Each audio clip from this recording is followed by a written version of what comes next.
Naamã. Quantos conhecem a história de Naamã? Segundo o livro dos Reis, capítulo 5, a cura da lepra de Naamã. E Naamã precisou obedecer a ordem do profeta. Tem profeta aqui? Amém? Então a pessoa, quando chega ali da rua, entrega a vida para Jesus, começa a caminhar, ela pensa que é de um jeito. Mas quando ela chega aqui, ela vê que é de outro jeito. E aí a pessoa precisa obedecer a ordem divina, precisa obedecer a palavra do Senhor, precisa ser humilde, ter humildade, né? Não pode ser arrogante. E Naamã, ele tinha essas qualidades. Ele não era humilde, era arrogante. Nós vamos conhecer aqui a história. Segundo o livro dos Reis, capítulo 5, eu vou ficar apenas no versículo 13 e 14, para a gente começar. Não pude trazer minha esposa, porque ela teve ensaio também das mulheres lá, que vai ter um congresso de mulheres agora no início de agosto, e aí ela não pôde estar, meu filho também não pôde, mas na próxima vez eles estarão, em nome de Jesus. Amém? Então, segundo o livro dos Reis, capítulo 5, versículo 13 e 14, diz assim a palavra do Senhor. Todos acharam? Já está ali já, né? Então vamos lá. Contudo, seus servos, aproximando-se dele, aconselharam: Aba, meu pai e mestre, mesmo que o profeta te houvesse ordenado algo difícil, não o terias realizado? Quanto mais agora que ele simplesmente te orienta: lava-te e ficarás purificado. Versículo 14. Então Naamã consentiu, desceu ao Jordão, mergulhou 7 vezes conforme a orientação do homem de Deus e ficou completamente curado. Sua pele tornou-se sadia e limpa como a pele de um menino. Amém? Queria orar. Senhor, Deus e Pai, graças te damos por mais um dia, Senhor. Obrigado por estarmos na tua casa, na tua presença, Senhor, para ouvir a tua palavra, Senhor. Que eu diminua e que o Senhor cresça, que a tua palavra vá e produza o resultado para o qual está sendo enviada, Senhor. Muito obrigado por tudo. Eu te oro e te agradeço em nome de Jesus, e todos digam: podeis sentar. Então essa história aqui de Naamã era um general de exército. Ele era um comandante do exército sírio, da Síria, né? O país da Síria. E ele era um homem muito honroso, tinha várias vitórias, era um homem muito respeitado na sua cidade. E ele servia ao exército sírio, do rei Arã, no país Síria. E ele, antigamente, lá no Antigo Testamento, o exército saía para guerrear com outras nações, e eles saíam vitoriosos e tinham os despojos. Eles pegavam os despojos de guerra. E aí eles levavam meninas também escravas. E numa dessas, contra Israel, Naamã traz uma menina, serva do Senhor, e vai trabalhar na sua casa como uma serva. E ela ajuda a sua esposa nos afazeres da casa. E aí, essa menina, temente ao Senhor, trabalhando ali naquela casa, vendo o que estava acontecendo, sabia, né, que o Naamã estava leproso, né? Ele era por fora, ninguém via, mas eles sabiam que ele estava leproso. Ou seja, hoje nós sabemos que é uma doença de pele, um câncer de pele, mas antigamente era a lepra. E aí essa menina fala para sua senhora: se o Naamã, se o meu senhor for na terra de Israel, lá em Samaria, lá há profeta, lá ele ficará curado. Então aquela menina, trazendo para os dias de hoje, ela é uma cristã, como nós aqui, simples. E ela está sendo sal na terra e luz no mundo. Ela está ali conectada com a realidade e está ali pregando o evangelho, dando testemunho e falando do evangelho do Senhor, que naquela época era o profeta que tinha que orar, tinha que curar. O profeta tinha essa incumbência. Então aquela menina foi fundamental na casa de Naamã. E aí a esposa de Naamã fala para ele: olha, e aí a Bíblia não diz nem o nome da menina, para você ver que naquela época as mulheres não tinham voz. Mas o importante é o que ela fez. Ela deu testemunho e falou que em Israel havia profeta que poderia curá-lo. E aí a esposa de Naamã fala com ele essa informação e ele vai ao rei Arã, o rei da Síria, falando essa informação. Olha, menina lá de Israel, que trabalha lá em casa, disse que lá em Israel tem um profeta que pode me curar da lepra. E ele era um homem muito respeitado, o rei temia muito ele, era amigo do rei. O rei falou, vamos lá, vou aqui escrever numa carta para o rei de Israel, o rei Jorão, e aí vou fazer uma carta de apelo. Percebe que até para ele ser curado, para ele poder sair, ele tinha autorização, não é de qualquer maneira, tudo conforme o protocolo. Então ele chega ao rei, pede autorização, o rei envia uma carta, e aí o rei envia uma comitiva de carros, cavalos, servos e presentes para entregar ao rei de Israel. E o que eram esses presentes? Obrigado, minha irmã. O que eram esses presentes? 350 quilos de prata, 72 quilos de ouro. Está aqui em 2º livro dos Reis, capítulo 5. Logo aqui nos primeiros versículos, porque eu já fui direto para o final, para a gente ganhar tempo. E aí ele sai com a comitiva com 350 quilos de prata, 72 quilos de ouro e 10 mudas de roupas finas, porque era costume do povo pagão, pastor Olair, sair com presentes para outro rei.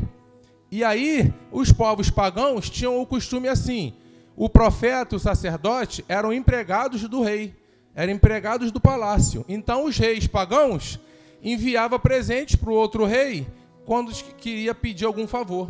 E aí o rei da Síria envia 350 quilos de prata, 72 quilos de ouro, 10 mudas de roupas finas e envia os carros e cavalos com Naamã. Quando ele chega no rei de Israel, o rei fica irado. Ué, eu sou agora Deus para curar você? Ele leu a carta. Eu sou agora Deus para curar você? E o rei fica indignado com ele. E os servos do rei correm para falar com o profeta Eliseu. Chegou lá o Naamã, chefe do exército. Ele chegou lá com os carros, cavaleiro, com presente, e o rei está falando que ele não vai curar. Aí o profeta Eliseu fala, pode ficar calmo. Fala para ele que há profeta em Israel, pode mandar vir aqui. E aí Naamã vem com os presentes, vem com a comitiva, e para onde? Na porta do profeta Eliseu.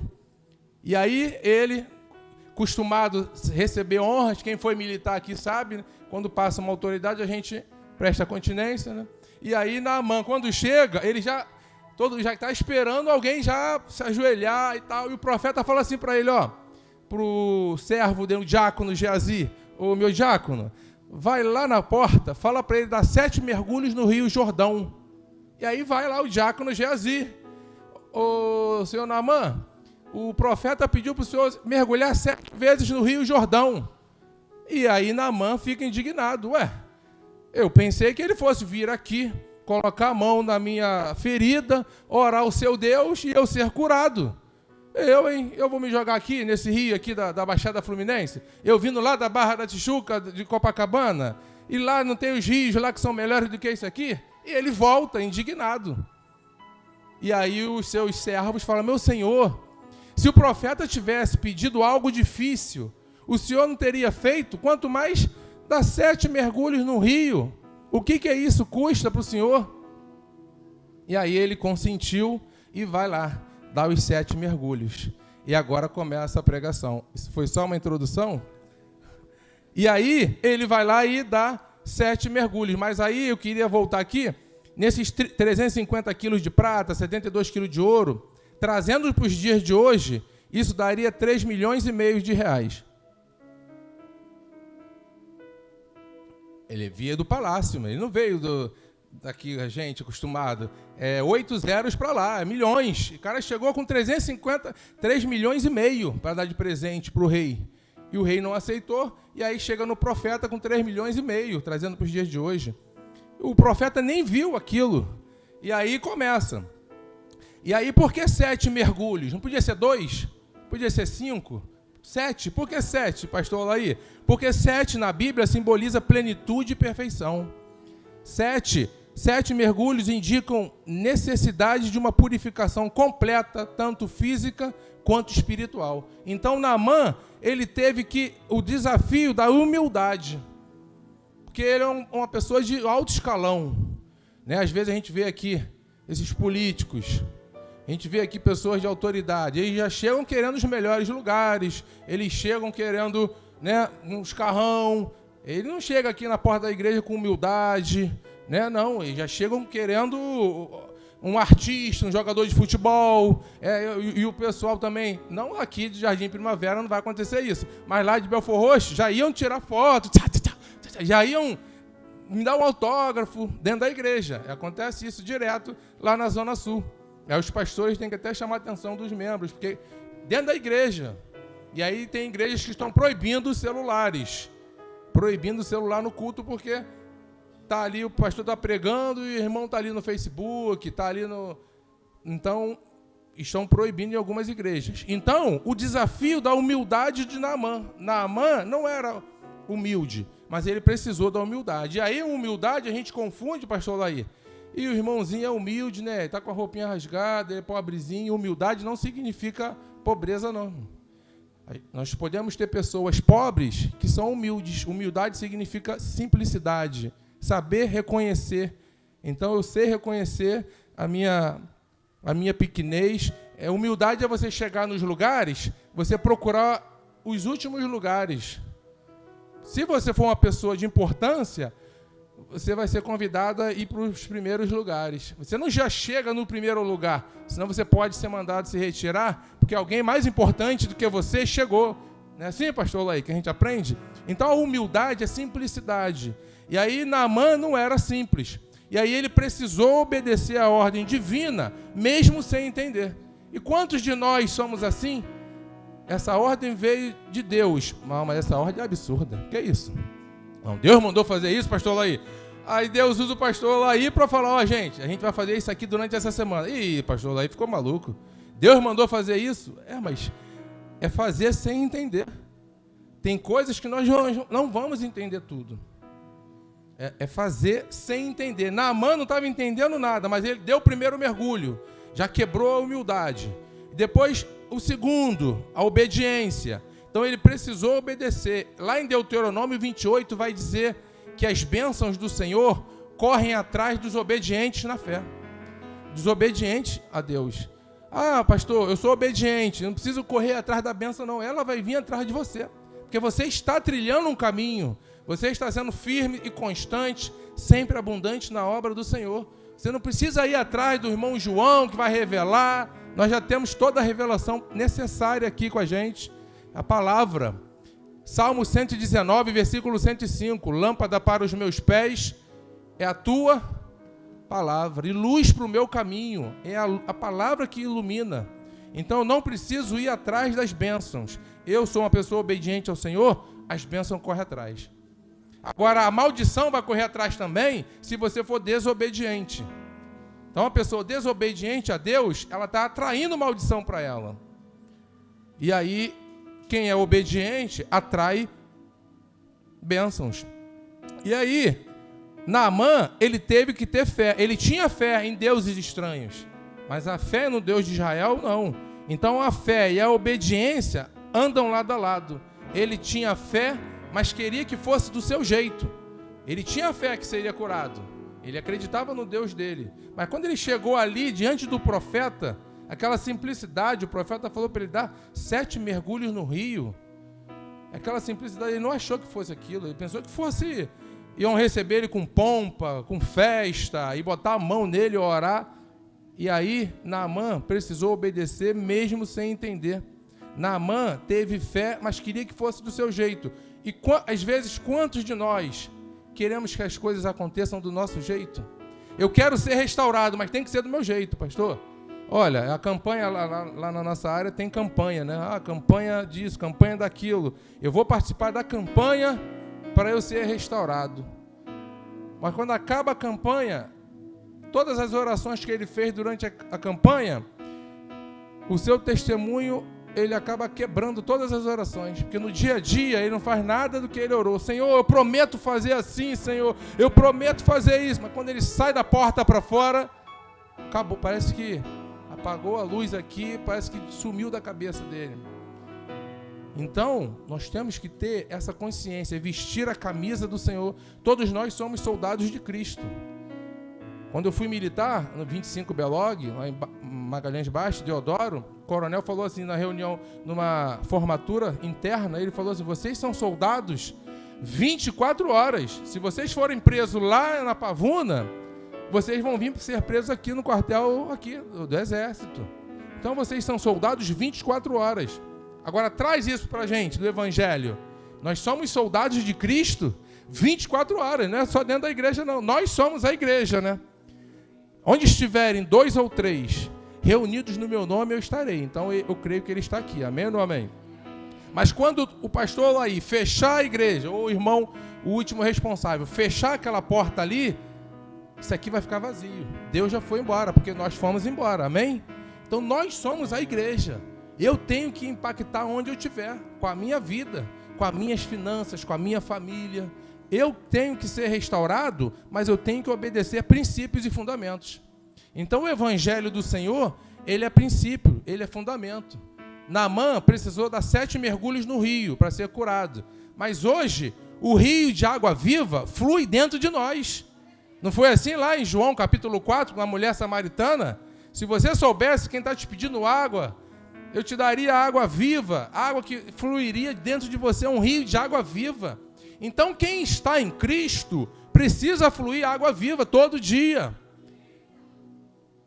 É certo que nós vivemos as estações, são 4 estações, né?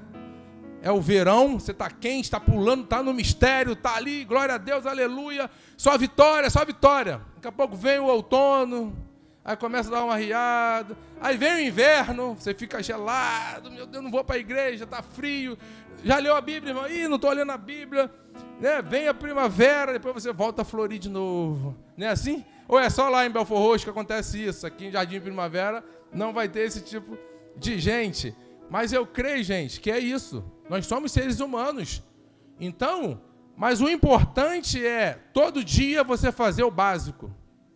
Todo dia você fazer um pouquinho, é tijolo por tijolo. A frieza espiritual, irmão, ela não vem assim da noite para o dia. Ela vem um dia, tira um tijolinho, aquele tijolinho da humildade, tira o tijolinho da fé, devagarzinho, vai tirando o muro.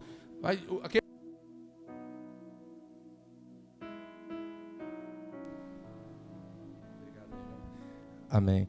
Tira um tijolinho aqui da fé, tira um tijolinho aqui da gratidão, tira um tijolinho do amor, tira um tijolinho da palavra, da leitura, tira um tijolinho da oração. Aí você vem todo domingo aqui, vem quarta, lá é domingo, segunda e sexta. Vem domingo, a pessoa cantou e tal, foi embora. Aí falta um domingo, aí dos 4 domingos você vem 2. Escola dominical você vem uma vez no mês. Aí, de 3 em 3 meses, você dá uma... O pastor fica cobrando, igual lá eu sou professor de escola dominical, então eu preciso cobrar, né? Como é que é, irmão? A escola dominical, o que é isso? Eu aprendi, quando eu era novo convertido, que nós temos 4 domingos. Você pode faltar um, o pastor falava assim, há 20 anos atrás. Você pode faltar um, vai passear, vai para a praia, mas 3 você precisa estar aqui. Mas, de repente, desses 3, você passou mal, aconteceu alguma coisa, você pelo menos 2 vezes no domingo. Tem igreja que é domingo de tarde, tem igreja que é à noite, né? Mas você precisa estar no estudo bíblico. Então, tem crente, né, que nunca leu a Bíblia toda. Eu creio que aqui todos leram a Bíblia toda já pelo menos uma vez, né? Não vou nem perguntar. Mas, lá na nossa área, tem um presbítero, amigo nosso, que nunca tinha lido o livro dos Salmos, pastor Laí. E aí, quando eu cheguei lá, com aquela... Gente, chega a 200 por hora, né, gente? Vamos ler a Bíblia toda esse ano, hein? 3 capítulos por dia. A Bíblia ela tem 1.189 capítulos. Se você dividir por 365 dias, vai dar 3,2. Mas vamos ler 3 capítulos por dia, que vai chegar lá no finalzinho de novembro, tu já leu a Bíblia toda. Aí começou. uns 10, a igreja tinha uns 50, 60, vieram uns 20 atrás, igual aquele início do ano. Vamos fazer o regime? Vamos! Aí começa. Aí daqui a pouco vai diminuindo, vamos fazer, vai diminuindo. Quando olha para trás, o regime foi embora, ninguém continuou. E a leitura bíblica foi a mesma coisa, veio uns 15 atrás. Aí passou Mateus, Marcos, Lucas, João, e aí como é que tá? E, pô, parei, acabou acontecendo um negócio. Fui olhar para trás, tinha 3. No final do ano tinha 1. E hoje nós temos Bíblia de tudo quanto é cor, né? Bíblia de adolescente, Bíblia de pentecostal, Bíblia do obreiro aprovado, King James, João Ferreira de Almeida, Bíblia da mulher vitoriosa, e Bíblia do celular, mas não dá para ler a Bíblia mais. A gente não tem mais tempo. Mas todos nós temos 24 horas, irmão. É o mesmo tempo para todo mundo. Aí eu costumo dizer lá que nós temos prioridades. Quais são as nossas prioridades? Mas eu quero ser restaurado. Eu quero ser restaurado, mas eu preciso me limpar com a palavra. Então, voltando aqui para Naamã, Naamã teve o desafio da humildade, Naamã teve obediência, Naamã precisou de perseverança. Então, quando ele chegou no 3º mergulho, ele não viu nada curado, ele, meu Deus, eu preciso perseverar, eu preciso ter resistência. Eu preciso quebrar o meu orgulho. Obrigado, irmão. Eu preciso quebrar o meu orgulho. Então, às vezes você começa algo, principalmente quando é espiritual, que você chega na metade e você já quer parar. Mas você precisa continuar. Perseverança, resistência. 1 Coríntios 15, 58. Sejam firmes e constantes, sempre abundantes na obra do Senhor, sabendo que o vosso trabalho não é vão no Senhor. Então, nós precisamos ser perseverantes. A faculdade tem 5 anos, meu amigo Olair. Nós estamos no 3º, né? 3º ano já, né? Falta mais 2 aninhos aproximadamente, para se formar psicólogo. Parece que não acaba, meu Deus, e a gente tem que pagar para isso, né? Paga lá o valor todo mês, e é uma agonia, prova, trabalho, é uma loucura, mas a gente está ali. Eu sou formado em contabilidade. Ciências Contábeis na Faculdade Presbiteriana Mackenzie, Rio. Então, me formei em 2014. Em 2015, já abri meu escritório. Falei, não vou ficar trabalhando de carteira assinada nada. Vou lá para o centro do Rio, pegar metrô, pegar ônibus. Comecei em casa, fazendo uns negocinhos. Daqui a pouco, uma advogada me chamou. Dividi uma sala com ela. Deus foi abençoando. Depois, montei meu escritório. Contratei uma estagiária, devagarzinho. Hoje, nós temos 2 funcionárias aqui de Nilópolis. Tudo para a honra e glória do Senhor Jesus. Alvará, nota fiscal. Nunca bateu um fiscal lá, da prefeitura. Se bater, ele vai tomar uma patada do leão da tribo de Judá, que ele vai ver logo o leão assim, ó. Nunca foi sorte, sempre foi Deus. Onde tem um crente, tem gente doida. O crente ele é doido, por quê? Mas ele precisa andar certo. Tem um leão lá no meu escritório. O pastor Olair vai lá qualquer dia desse lá, vamos almoçar lá. Nunca foi sorte. Sempre foi Deus. Não é assim na nossa vida? Culto de ação de graça. Meu aniversário, culto de ação de graça. Data do meu aniversário, 30 de dezembro. Difícil de alguém ir, porque festividade, pessoal já fazendo ano novo e tal, viajando. Então, sempre é culto de ação de graça. Né? Todos nós somos devedores de culto de ação de graça. Quanto tempo você não faz um culto de ação de graça? Mais de 1 ano? Não, não pode. Pelo menos de 6 meses tem que ter um culto de ação de graça. Mano. É vitória, é cura, é a porta de emprego que Deus abriu, passou para o Enem, foi para a faculdade. Cadê o culto de ação de graça? Um amigo meu completou 25 anos de casado. Aí, eu fui padrinho dele, ele foi meu padrinho, amigo de infância, o Luciano. Aí eu cheguei para ele, e aí, cara, como é que você vai comemorar isso? Ah, vou viajar. Ah, vou lá para Cabo Frio. Eu falei, cara, mas tu tá sempre viajando. Pô, tu tá fazendo 25 anos de casado. E tu não vai fazer uma festa, uma festividade, não vai convidar os amigos, casais, né, para poder ver ali o pastor agradecendo a Deus por você completar 25 anos de casado, já com um filho com 23 anos, sargento do exército. Falei, não acredito. Não. Aí depois ele me convidou para o culto de ação de graça dele, 25 anos. Aí cheguei lá, tinha o pastor da igreja dele, a Igreja Batista Central de Vilar dos Teles, e eu orei por ele lá também.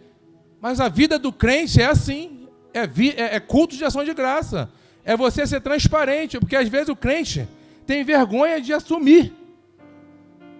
Assumir que é cristão, você tem que assumir. Igual essa menina aqui, que foi levada cativa, escrava, ela assumiu que era temente ao Deus de Israel. E falou para a esposa de Naamã, olha, pode mandar o meu senhor ir lá para o profeta lá de Samaria, de Israel, que lá há profeta.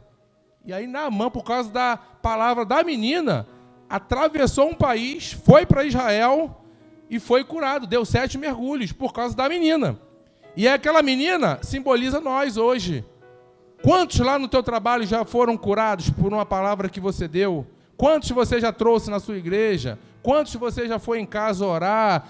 Quantos testemunhos você já deu? Porque hoje há uma acomodação muito grande do povo de Deus. Ele está se recuando. Alguns, né, não todos. Ainda tem uns doidos ainda aí que não se dobraram aos profetas de Baal. Né? Porque a palavra do Senhor me diz que nós temos que ser conhecidos nos céus e no inferno. O inimigo, ele precisa saber quem é você, porque ele sabe que não pode tocar em você. Você não tem que ter medo dele. É ele que, quando vê você, ele tem que bater em retirada. Lá no livro de Atos dos Apóstolos, tem lá uma história que o apóstolo Paulo tinha Apolo, lá um cara endemoniado chegou lá, e chegaram os filhos de uns pastores lá, em Atos dos Apóstolos, para expulsar aquele demônio daquele cara lá, pastor lá aí. E aí, chegaram e falaram, eu te expulso em nome do Deus de Paulo, eu te expulso em nome de Apolo. Sabe o que aquele endemoniado fez? Deu uma coça naqueles 5 filhos de pastor e falou, eu sei quem é Paulo, eu sei quem é Apolo, e bem sei quem é Jesus, mas vocês quem são? Deu uma coça, todo mundo saiu correndo, porque eles não eram conhecidos. E aí nós vamos fazer um culto de ação de graça, você vai num culto na casa de alguém, e aí às vezes a pessoa não está com a vida espiritual no altar, ele não está legal, a gente pensa que é brincadeira, estou na igreja, mas estou lá, pastor lá aí, gente boa, generoso, beija todo mundo e tal, mas você vai orar, o inimigo, ele não sabe quem é você, e quando você ainda vai botar a mão, ele vai falar, você vai orar por mim? Você com aquele casinho lá, com aquela menina lá, e envergonha o crente. E aí o crente ainda sai da igreja porque ele ficou envergonhado. E aí, nós precisamos estar com a nossa vida no altar. Porque quando você chegar na casa de alguém, orar por alguém, se tiver alguma coisa, se fosse manifestar ali, você tem autoridade espiritual para botar a mão e expulsar em nome de Jesus. Porque a palavra do Senhor diz em Hebreus 12 que nós estamos cercados por uma tão grande nuvem de testemunhas, testemunhas celestiais e testemunhas terrenas, pessoas e o céu. Não é assim quando Deus falou lá com o meu servo Jó? Visto o meu servo Jó, fiel e temente a Deus? E aí o inimigo fala para Deus, ele é fiel porque ele tem tudo, ele tem carro, ele tem casa, tem esposa, tem filho, tem um bom trabalho, tem uma boa igreja, deixa eu tocar nele. Aí Deus fala, pode tocar nele, mas não toca na vida dele. Não toca na alma dele. E aí o inimigo, com a permissão de Deus, toca na vida de Jó, servo justo e fiel, porque coisas ruins também acontecem com pessoas boas, e coisas ruins acontecem com pessoas más. E aí Jó passou o que ele passou, que nós conhecemos a história. Ele não negou o Deus. Nu eu vim do ventre da minha mãe, e nu voltarei. Deus me deu, Deus tomou. Bendito seja o nome do Senhor. Ou seja, não tem esse negócio que o inimigo está furioso, o inimigo está assim, não. Se Deus permitiu, tudo é a permissão de Deus, então você está ali, firme, constante, sempre abundante. Mas estou passando uma prova, estou passando um vento, como o pessoal fala, né? Passa esse vento porque Deus é contigo. A palavra do Senhor diz, quando entrares pelas águas, não se afogarão. Quando passar pelos rios, pelo fogo, não se queimará. A palavra não diz, tem um louvorzinho que diz assim, se passar não, você vai passar. Em Lucas vai dizer, faz a tua casa na rocha, se quiser fazer na areia, pode fazer, mas faz na rocha, porque quando a tempestade vier, vai dar contra a tua casa, e a tua casa vai ficar firme porque ela está na rocha. Mas se ela estiver na areia, ela vai cair, vai ser grande a queda. Ou seja, Jesus não fala, se chegar o problema na tua vida, não, vai chegar o problema. Ou é o desemprego, ou é a luta, ou é briga com família. se chegar, você precisa estar firme. Você já tem que orar antes do problema chegar. Senhor, dá-me sabedoria, dá-me entendimento, Senhor, para que possa suportar no dia mal. Porque o dia mal, ele chega para todo mundo. Amém ou não amém? Chega aqui, pastor Laí? Não chega? Chega a pandemia, chega coisa que a gente nem espera. É pandemia, fica em casa, não pode trabalhar, é uma loucura danada. A gente, meu Deus, como é que eu faço? Então, daqui a pouco vai ter aí, tá um rumor aí que não vai ter mais internet. Tem uns filmes aí dizendo já que vai cair a internet, não vai ter, o avião vai vir direto, vai cair, vai ser um apocalipse aqui. Então, o problema ele vai chegar, mas o importante é você estar firme, porque a palavra do Senhor diz que no mundo tereis, mas tem de bom? É coragem, bom ânimo é coragem, mas tem de coragem, porque eu venci, vocês também vão vencer. Amém, igreja? E aí, o relógio não se converteu ainda, vai dar 9 horas já, meu Deus. E aí, a perseverança, a resistência, vai quebrando o orgulho, vai tirando a timidez, vai jogando a humildade, vai jogando o orgulho por terra. E aí, o orgulho é uma barreira que impede a bênção de Deus chegar na vida da pessoa. Quero ler com vocês Provérbios, capítulo 11. Pessoas orgulhosas, a palavra do Senhor vai dizer uma coisa aqui, ó.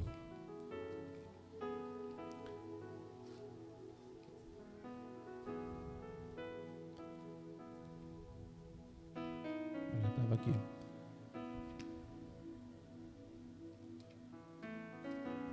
Provérbios 11. Provérbios 11, 2. Em vindo a arrogância, chega logo também a desonra, mas com os humildes está a sabedoria. Provérbios 16, 18. Provérbios 16, 18. A soberba precede a ruína, o espírito arrogante vem antes da queda. Melhor ter um espírito humilde entre os oprimidos do que repartir um grande espólio com os arrogantes. Então, a palavra do Senhor já nos orienta para nós sermos humildes, né? Simples, ter simplicidade. Aí Deus, ele age de maneiras inesperadas. A cura veio de forma simples. 7 mergulhos no rio. Então, Naamã, ele foi curado, é transformado, reconhece o poder de Deus de Israel e se torna um adorador.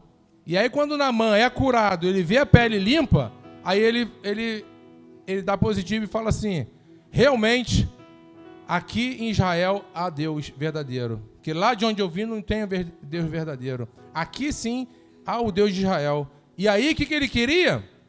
Ele queria dar os presentes que ele trouxe para o profeta Eliseu, com aqueles 3,5 milhões que eu falei no início. Como ele ficou curado, ele falou, toma esse presente aqui, profeta, o diácono, Geazi, dá esses presentes aqui para o profeta Eliseu, porque eu fui curado. Aí Geazi chega lá, olha, ele quer pagar ali, ele quer dar o presente para o senhor. Pode falar para ele que a bênção de Deus não é comprada. Deus não vende bênçãos. Deus, ele transforma o ser humano, é de graça recebeste, de graça dai, não tem pagamento. E aí Naamã insiste mais uma vez, e o diácono fica de olho naqueles 3,5 milhões, né?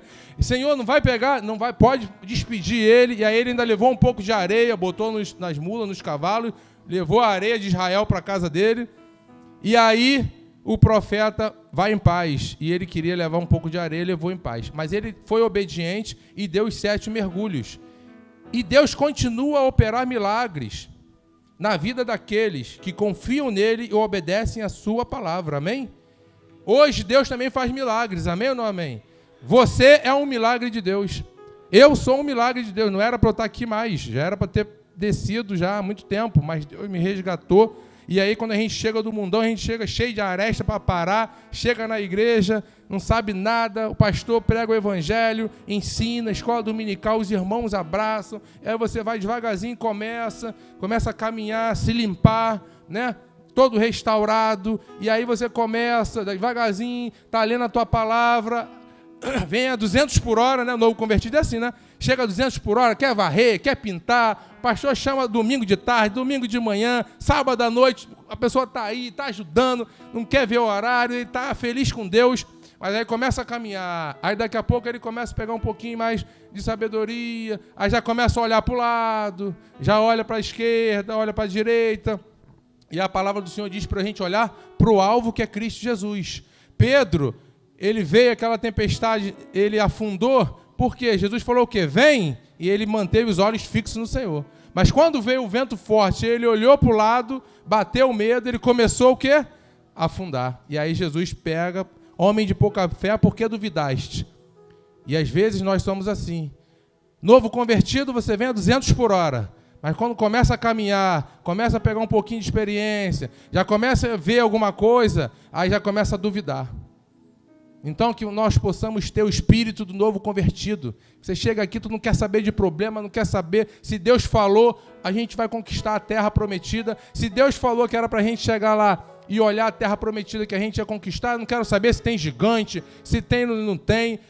Igual lá em Números 13, né? Eles foram ver a terra prometida, foram os 12 príncipes de Israel, chegaram lá, a terra é boa, realmente mana leite e mel, mas tem gigante.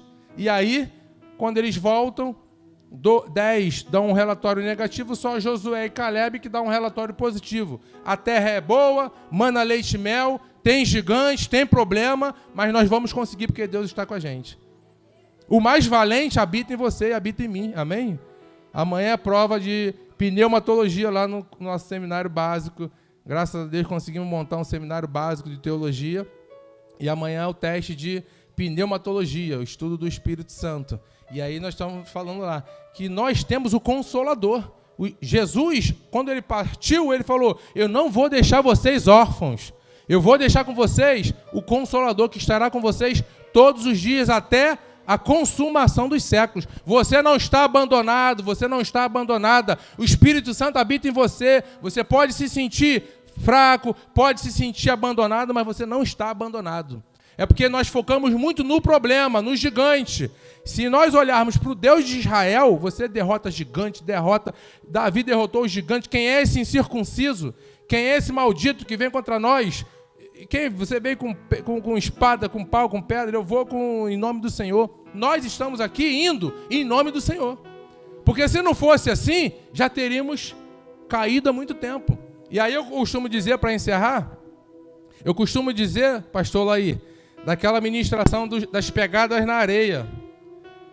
Tá ali você, tudo dando certo na tua vida, você andando com Jesus, tá aqui, as 4 pegadas, como se tivesse um casal andando, né? Você está andando com Jesus. Tá tudo certo na tua vida, tá trabalhando, tá com a conta no azul, tá com saúde, família tá legal, tô caminhando na igreja. Daqui a pouco vem a luta, vem o problema e você olha para a pegada na areia, só tem dois pés, né? A outra pessoa saiu. Só tem você caminhando e você fala, meu Deus, Jesus me abandonou. Jesus já me abandonou, estou sozinho nessa luta, estou sozinho nessa prova. E aí agora vem a resposta para você. Jesus não te abandonou não, irmão. Jesus não te abandonou não, irmã. Essa pegada aí é dele. Você está no colo dele. Nós estamos no colo dele. Quando a gente passa a luta, passa a prova, a gente acha que ele nos abandonou? Não. Se não fosse ele caminhando com a gente, nós estamos no colo dele.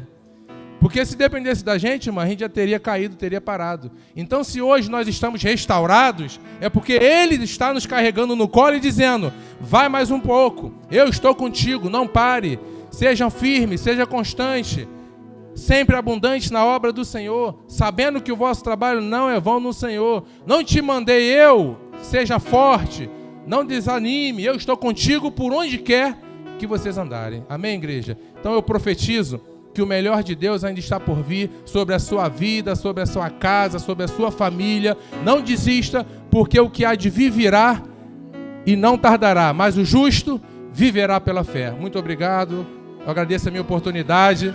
As palmas louvam ao Senhor. Glória a Deus.